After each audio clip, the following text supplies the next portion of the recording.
gracias a todos por estar aquí. Tengo la oportunidad de moderar una conversación aquí entre estos tres, que para mí los tres son unos cracks, así que voy a tratar de sacar el mayor provecho. Estamos en un momento maravilloso porque tenemos un montón de venezolanos afuera haciendo país, haciendo profesión, creciendo, formándose, haciendo carrera. Pero al mismo tiempo tenemos un montón de talento interno que a medida que van pasando los años se van siendo cada vez más increíbles profesionales.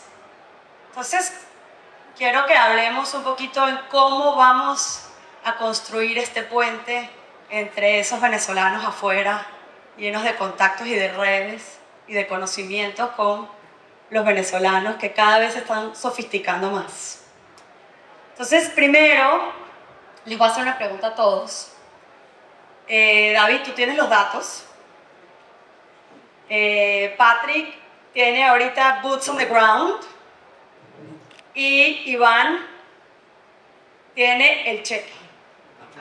Entonces, les quiero hacer una pregunta. ¿Qué ven ahorita en el emprendedor venezolano que no está viendo los demás? ¿Y por qué este puente que tenemos que construir es un once in a lifetime opportunity? A ver, Iván. Ok, perdón. Hola, ¿cómo están hoy? Pues mire, yo nací en Colombia, pero he vivido aquí en los Estados Unidos casi toda mi vida. Y algo que hace unos 6 años empecé a invertir en Latinoamérica y he invertido en más de 50 compañías de etapa temprana en Latinoamérica. Y en el año 21, en marzo, invertí en Yume, con Vicente. Y a los 2 años invertí en Cashier con Pedro. A los 2 años después invertí en Luis Pulgar y el equipo de Tesote. Creo que en el 2024 invertí en una compañía en México que se llama Mirdo, de otro venezolano, Rafa León. Y lo que yo te diré es que cuando yo a todos los países en Latinoamérica, yo creo que Colombia y Venezuela tienen algo parecido, que sobre los últimos 20, 30 años nada ha sido fácil, nada. Entonces, y al mismo tiempo yo creo que ayer Víctor habló que la cultura es mucho de emprendimiento, right? Ser exitoso en Venezuela, lo que me han dicho era emprender, empezar un negocio nuevo. Entonces eso es una combinación que yo como inversionista de etapa temprana siempre estoy buscando gente con una obsesión con el problema que están resolviendo, y te diré que los venezolanos son de mis favoritos. Resilientes. Yo creo que complementando un poco lo que decías, los venezolanos afuera de Venezuela han logrado ser muy exitosos. O sea, en todo el mundo, además de tecnología y emprendedores, etcétera, tú vas a cualquier empresa importante y siempre vas a tener un venezolano en los higher ranks, sea JP Morgan, sea cualquier institución financiera. En México, por ejemplo, el gran talento en México ha sido venezolano para empresas, por lo menos de tecnología.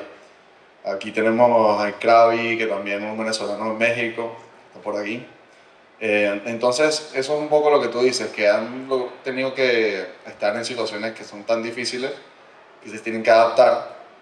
Y es súper importante crear este bridge de volver para Venezuela, porque la realidad es que afuera de Venezuela somos uno más. En Venezuela tenemos un competitive advantage que nadie más tiene. Por eso normalmente la gente en el home turf siempre le da mejor, porque tienes con tu conocimiento del mercado, etcétera. Si yo digo, si les va bien afuera, en Venezuela les va a ir todavía mejor, ¿no? Creo que es súper importante que empiecen a volver y a entender al país, porque primero hemos pasado un tiempo que la gente que estaba en Venezuela, o por lo menos en los últimos 15 años, hemos estado en modo de sobrevivir, y para ponerlo de una forma no tan bonita, se nos creó un ranchito en la cabeza de que se tienen que hacer la forma tan correcta, porque hay que jugar con las reglas de juego que están a mano. Hay que asumir que en el futuro se van a cambiar las reglas, vamos a ser un país relativamente normal, con su particularidad de siempre, pero vamos a ser un país en donde hay crecimiento y prosperidad en un sentido. Entonces hay que traer todo lo que aprendimos para afuera para volver un poco.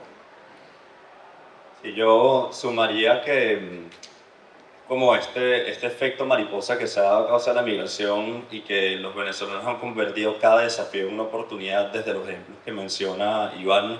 Si vemos como las historias de cada emprendedor, Carlos García de Cabac, que entró justo en e-commerce en línea y luego de ahí se fue a México y justo por eso conectó, lo estafaron vendiendo un auto y hoy tiene una empresa gigante.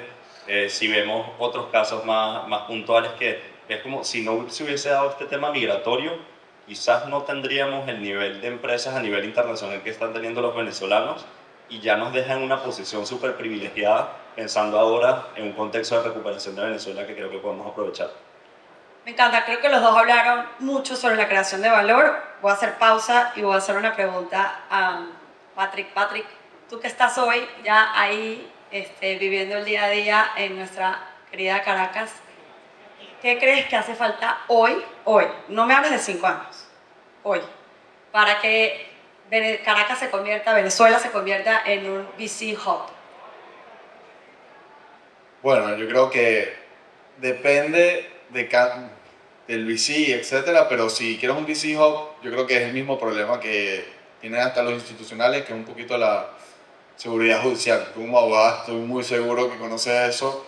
Entonces, solamente sentirte seguro que tus contratos están bien y la parte judicial, porque como saben, las demandas vienen gratis. Entonces, yo pienso que eso da un sentido de seguridad que es un poco necesario. De ahí, la parte económica yo creo que está muy clara y ya está clara cómo va a ser, no es una cuestión de tiempo. Es una cuestión de tiempo, no de si va a pasar o no, para mí, por lo menos la parte económica, pero la parte política y judicial es un problema que crea mucha incertidumbre para afuera. Obviamente tienes a los Iván, que se lanzan como yo, first movers, pero yo creo que para que se vuelva un hub de verdad, la gente se tiene que sentir algún tipo de seguridad en la ley, ¿no? Y que eso no está muy claro. Y en la parte regulatoria, ¿no? Porque, por ejemplo, en la regulatoria de fintech es tan broad y no es tan poco específica y tan arcaica o anticuada que es un poco difícil interpretarla, ¿no? Tienes interpretaciones de muchos abogados, pero al final del día hay un trabajo con el regulador y la parte judicial. Okay. Y yo sé que es too soon to tell, pero ¿qué sector estás viendo como hot ahorita? Bueno, yo creo que en toda Latinoamérica, sin duda, la parte de préstamos, Okay. por el lack of credit es un poquito obvio, pero está todo para hacer. O sea, todas las empresas que llevan toda la vida ahí siguen siendo iguales que en los últimos 25 años, sea en institución financiera, o sea en comida, o sea en seguros, etc. Eso está todo por crearse y hacer y adaptarlo al nuevo mundo, ¿no? Porque la realidad es que hay un nuevo mundo. Obviamente la parte de crédito es la parte más fácil de monetizar y cuando pagan las tasas que pagan en Venezuela, es el tiempo-valor, siempre te vas a ir para ese lado. Pero eventualmente, cuando los bancos entren y empiecen a entrar un poco más crédito y se hagan más competitivos y los márgenes no son tan buenos como son ahorita, eso va a crear espacio para otras industrias que van a empezar a levantarse, que mira, este espacio en verdad, ahorita sí vale la pena. Sí, totalmente de acuerdo contigo. Iván, me voy contigo y me quedo con la creación de valor. Tú que has invertido, yo te sigo como seguidora fiel. A mí me encantaría que me digas qué es lo que has visto en el emprendedor venezolano más allá de la obsesión con la creación de valor. Dime una cualidad adicional. Pues mire, yo tengo una manera de invertir donde ¿cómo se dice? Soy muy cercano con los emprendedores y no sé si esto es la gente que me gusta trabajar, pero todos los ejemplos que te he dado y aún más a más venezolanos que conozco como Manuel Godoy y otros cambian de año a año.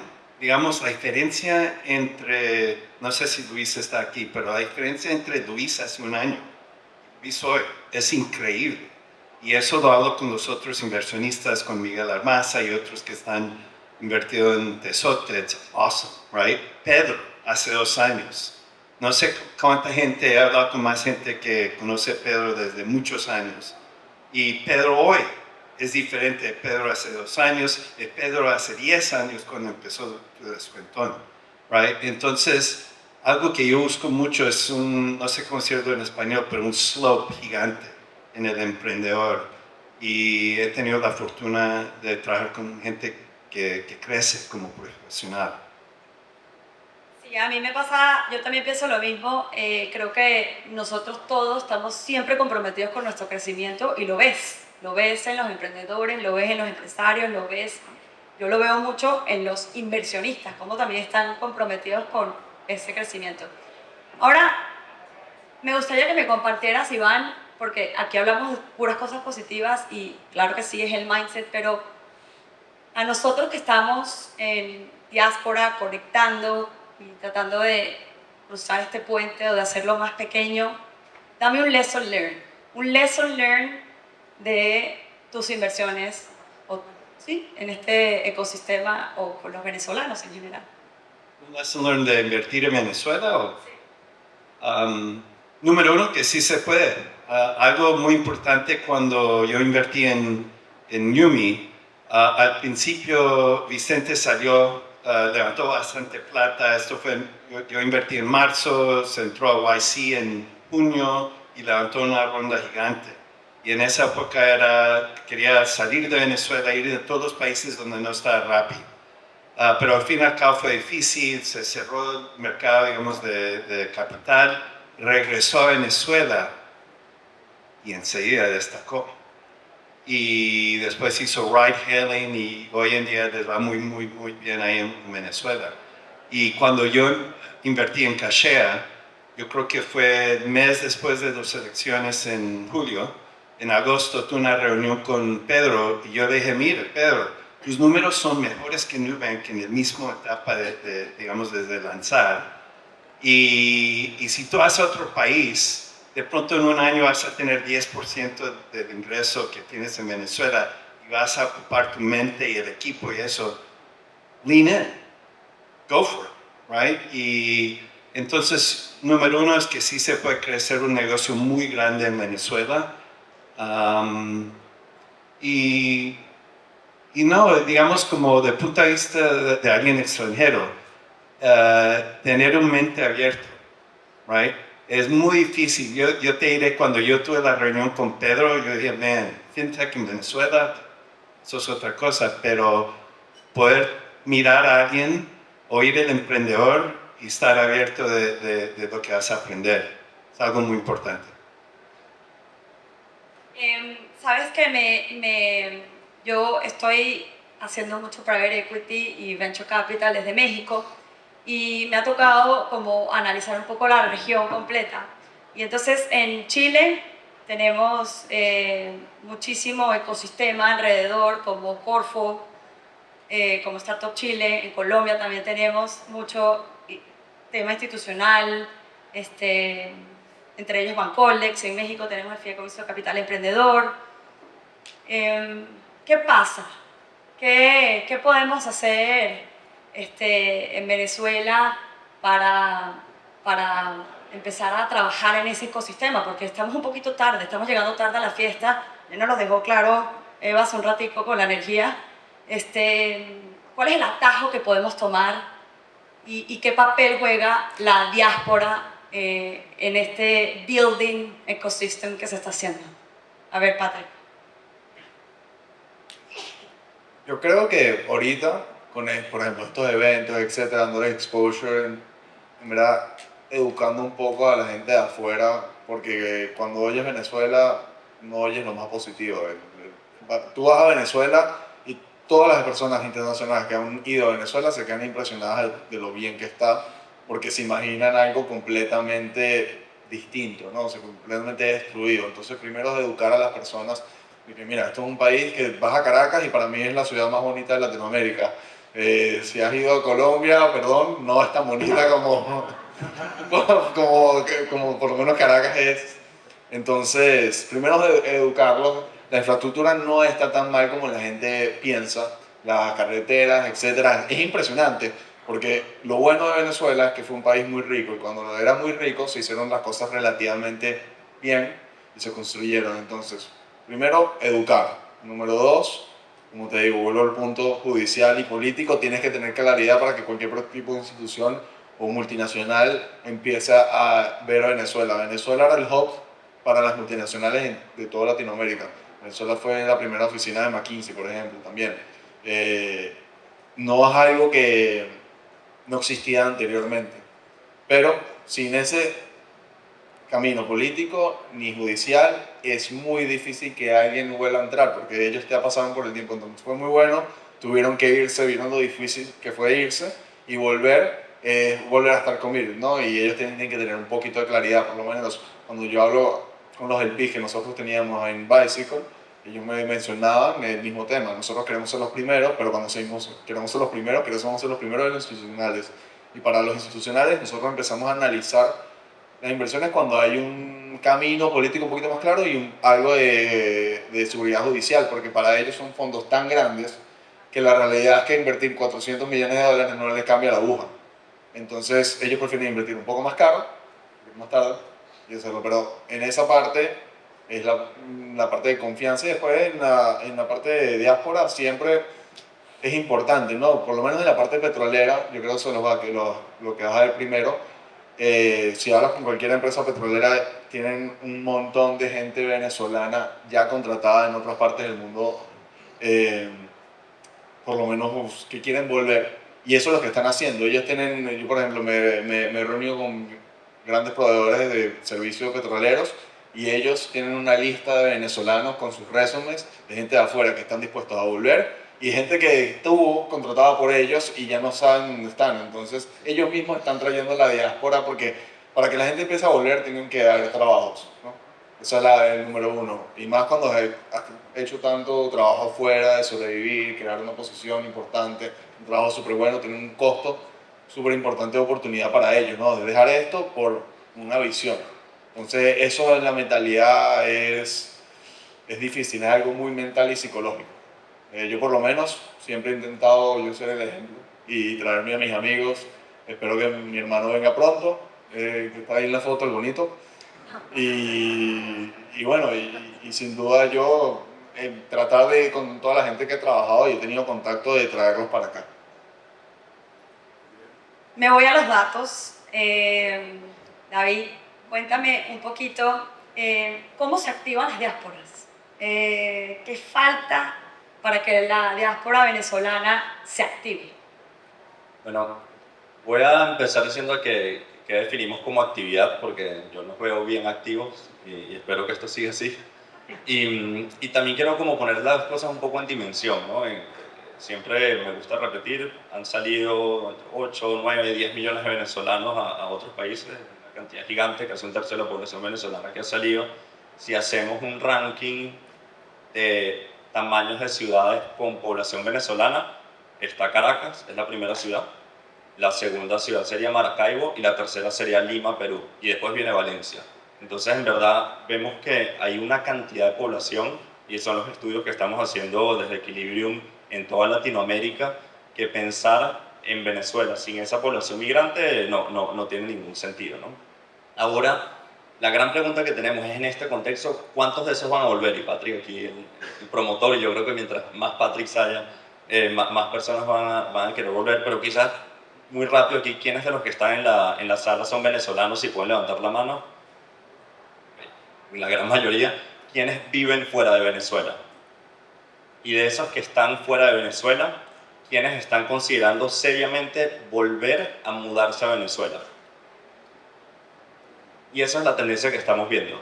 En realidad, históricamente, después de estos procesos de diáspora, un 20-30% de la población termina regresando al país. Y cuando lo piensas como, mira, solo 20-30% de 8 millones de personas, si agarramos ese 20%, estamos hablando de 2 millones de personas que hoy están afuera y están pensando en volver. pero no se queda la foto, no es blanco y negro, no es nada más que van y vuelven, sino que vas a seguir teniendo un grupo de 6 millones de personas con un arraigo muy fuerte. Y ahora les pregunto de los que están viviendo afuera, ¿cuántos tienen oficinas, empleados, clientes, operaciones en Venezuela? Y ahí vemos que el número sube. Y así es lo que vamos a seguir viendo. Entonces yo creo que es una migración que tiene capital humano, tiene conexiones, tiene acceso a mercados globales, y por eso la aceleración que puede tener el generar ese ecosistema emprendedor en Venezuela gracias a su diáspora es mucho mejor la de pensar en una economía de 23 millones de personas con un GDP de $100.000 y ser institucionalidad. Si ves solo esa foto, el panorama se ve medio crítico, ¿no? Pero si lo ves con el rol de la diáspora también, creo que es mucho más optimista. Sí, a ver, saben que David tiene un paper que si no lo han leído sobre la diáspora venezolana, se los recomiendo, es un must, la lectura de la noche, por favor, el paper de David. David, ahí tienes una cantidad de datos que a mí la verdad me asombraron. Uno de ellos es, decías que 9 de cada 10 venezolanos, o algo así como el 90 o 90 y pico por ciento de los venezolanos que están en el extranjero no pudieron hacer su reválida. Eso significa que esos venezolanos están totalmente por debajo de su capacidad. Sí, o sea, de la migración, y creo que hay muchos tipos de migraciones, todos conocemos bien la historia. 9 de cada 10 venezolanos no ejercen su profesión de los que salieron, están haciendo otra cosa. Y claro, hablamos de estos ingenieros petroleros que quieren volver, pero al final capital humano, como todo capital, se deprecia en el tiempo. Si no lo usas y fuiste un ingeniero que estuvo los últimos 8 años trabajando de Uber o en cualquier trabajo básico, es difícil reenganchar con el sector petrolero, con lo rápido que avanza la tecnología, etc. Y yo creo que hay una oportunidad interesante de upskilling, reskilling, y es un trabajo que también desde el sector privado, desde la academia, se tiene que hacer, porque hay gente con mucha intención de volver, pero hay que ver cómo ese capital depreciado, entre comillas, se recupera y se genera un quick win para que logre entrar al mercado laboral. Y seguramente ese capital humano que no está ejerciendo su profesión en Colombia, Perú, Chile, Estados Unidos, lo pones en Venezuela y se multiplica el valor que pudiese generar en términos económicos. Claro, reasignas ese talento. Claro, ese creo que es un poco el enfoque, el de reasignación y canalización de ese recurso. Y viéndolo así como reasignación de talento, ¿crees que ese como regreso a Venezuela es algo que tiene que darse en el corto tiempo o todo así como, o Luisa, cálmate? Yo creo que va a ser según la demanda que exija esa oferta laboral que se genera en Venezuela. O sea, si hoy sacamos buenas oportunidades de empleo, buenas oportunidades y el canal está claro para generarse, yo creo que muchos venezolanos están dispuestos y latentes a volver. De hecho, nosotros de Equilibrium, que hacemos mucha investigación económica sobre la migración venezolana en la región, estamos monitoreando constantemente este tema y estamos justo tratando de hacer un estudio que diga cuál es la persona más propensa a volver y darle eso como al sector empresarial venezolano para que lo tenga presente. Creo que cuando hablamos de activar la diáspora no solamente es volver a Venezuela, porque pues ya muchos tenemos, ¿no?, nuestra vida establecida un poco fuera, pero es también cómo nos conectamos más con el país. Tenemos un compromiso interno con el país que nos formó y creo que aquí todos tenemos ese corazón de cómo hago para seguir construyendo en el país. Hablabas en tu paper también de que estos venezolanos generan un gasto de miles de millones de dólares. ¿Qué pasa o cómo podríamos hacer para que un porcentaje de ese gasto podría llegarle a estos emprendedores venezolanos? ¿Qué crees tú que podemos construir o de lo que estás viendo? Porque ahorita vemos un montón de iniciativas, vemos un montón de fondos que se están haciendo en Venezuela, pero ¿dónde está? Me falta como ahí, me falta un bloque en ese puente. ¿Dónde está? Sí, o sea, en los estudios que hicimos estimamos que en la región el PIB migrante venezolano en la TAM son como 20.000 millones de dólares, o sea, en consumo, en lo que están generando. Y a ver, y ahí es donde veo que hay que borrar un poco las fronteras y el territorio venezolano, porque gran parte de ese gasto se va en que ahora consigues ron Santa Teresa en cualquier supermercado y antes de eso era inimaginable, consigues harina pan, consigues productos venezolanos. Entonces también se piensa en la exportación y creo que se puede ver como un anexo a ese mercado general. Lo que mencionaba al inicio de empresas que no hubiesen existido si no fuese por la migración. En Aruba hay un emprendedor venezolano que tiene un ron, se llama el ron Papiamento, es una mezcla de distintos rones y no hubiese existido si no es por la migración. fintechs que se encargan a dar acceso a personas migrantes que han crecido muchísimo, empresas también fintechs vinculadas a temas de remesas. Entonces creo que el ver cómo seguir conectando y a través de la innovación a ese espacio transfronterizo, creo que puede generar una oportunidad de la cual Venezuela se puede beneficiar más. Me quedan literalmente 4 minutos, no sé, estoy hasta nerviosa. Entonces,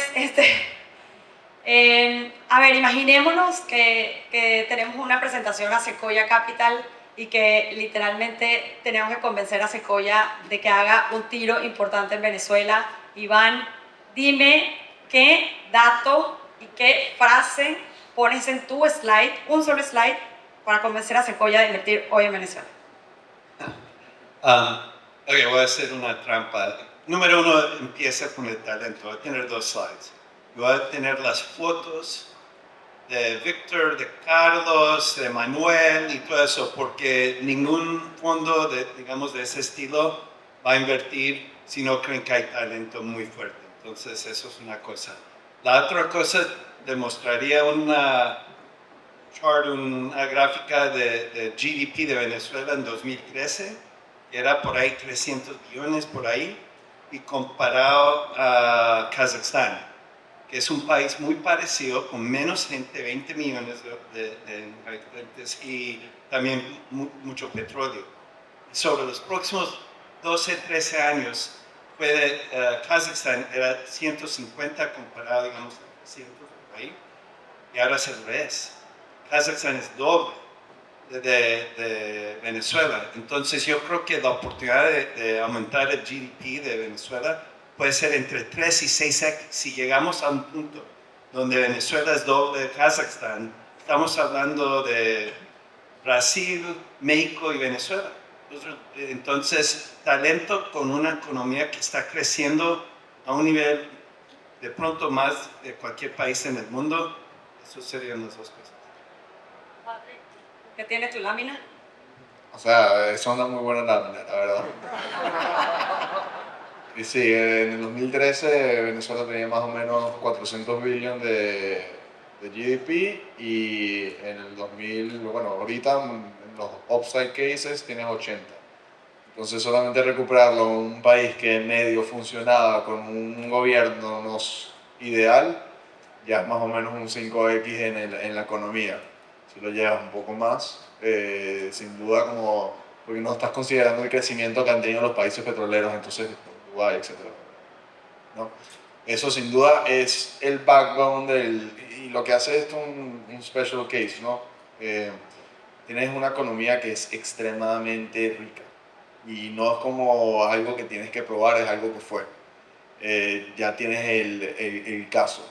Entonces no es como que, mira, mucha gente lo compara hasta con Perú en los 80, en los 90, pero hay una gran distinción, ¿no? Venezuela fue el país con el GDP per cápita más alto de Latinoamérica en esa época. Entonces pasó de el número 1, no en términos de tamaño, porque obviamente Brasil y México son más grandes, pero a ser el último, ¿no? Entonces ya tienes el precedent, lo único que necesitas es tener la visión y tener ser hombre suficiente para ponerlo de una manera, para entrar y creerte la historia, ¿no? Obviamente el mismo tema con los bonos de Venezuela, por ejemplo, un super distressed asset, que si lo tomas sin la parte política, que obviamente es imposible, era un asset que estuvo apreciado en 3, 4, y si lo pones simple, ¿quién es el dueño de las reservas de petróleo? El gobierno. Y para seguir moviéndose hacia adelante tienen que refinanciar, entonces es un no-brainer. Pero bueno, tienen los casos, tienen los precedentes y estás viendo como solamente con un sanction release de Biden en el 2022, 2023, la economía ya se disparó. Entonces no es algo que tienes que pensar de si va a pasar o no, ya pasó. Y yo, bueno, muy rápido para cerrar porque ya crearon toda la presentación. No, quizás le agregaría más datos múltiplos de valoración de empresas venezolanas en la bolsa de valores, que si ves del tamaño del sistema financiero al múltiplo que tienen y luego el potencial crecimiento, creo que va en la misma narrativa que mencionaba Iván. Agregaría un slide de los acontecimientos de las últimas 2 semanas, IMF, Banco Mundial entrando, el cierre de fondos de capital privado de más de $1.000 millones para entrar a Venezuela, y emprendedores venezolanos como Cachea también levantando ese capital, y le pondría el título de nuestro panel de Once in a Lifetime Opportunity para que les dé FOMO y se decidan a invertir. Me encanta. Los voy a llamar para mi próximo pitch. Bueno, mil gracias. Tengo que cerrar, desgraciadamente. Me encantaría seguir esta conversación, nosotros 4 al menos allá afuera. Primero, les agradezco el compromiso con la construcción de nuestro país. Iván, gracias por apostar en nosotros y en nuestro talento. Y seguimos construyendo y haciendo país. Muchísimas gracias a Luisa, a David, a Patrick e Iván.